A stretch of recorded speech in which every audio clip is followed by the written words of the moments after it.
এখানে দেওয়া আছে প্রথম 50টি স্বাভাবিক সংখ্যার সমষ্টি কত।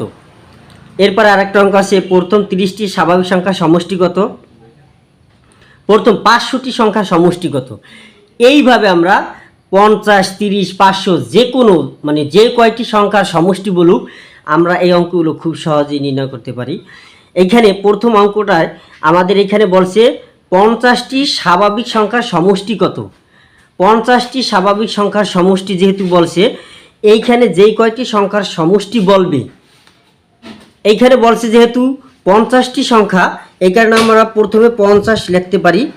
এরপরে এই 50-এর সাথে গুণ দেব আমরা, এই 50-এর সাথে আমরা 1 যোগ করব, তাহলে 50-এর সাথে 1 যোগ করলে হয় 51, এবং এইটার আমরা 2 দিয়ে ভাগ করব।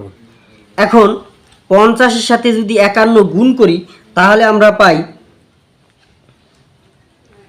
2550। এটার যদি আমরা 2 দ্বারা ভাগ করি তাহলে হয় 1275।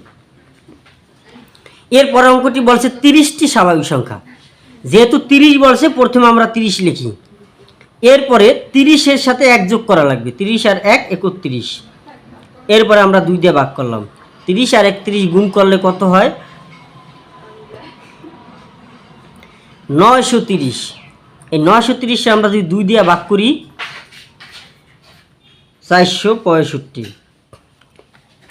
এরপরের অঙ্কতে বলছে 500টি সংখ্যা, তাহলে প্রথমে আমরা 500 লিখি। এরপরে এর সাথে গুণ দেব, 500-এর সাথে 1 যোগ করলে 501। এই সংখ্যার ভাগ করব 2 দ্বারা। 501-কে আমরা যদি 5 দ্বারা গুণ, 501-কে 500 দ্বারা গুণ করলে হবে 5 5 0 0 5 5 25, মানে 2,50,500। এইটাকে যদি আমরা 2 দ্বারা ভাগ করি তাহলে কত আসে,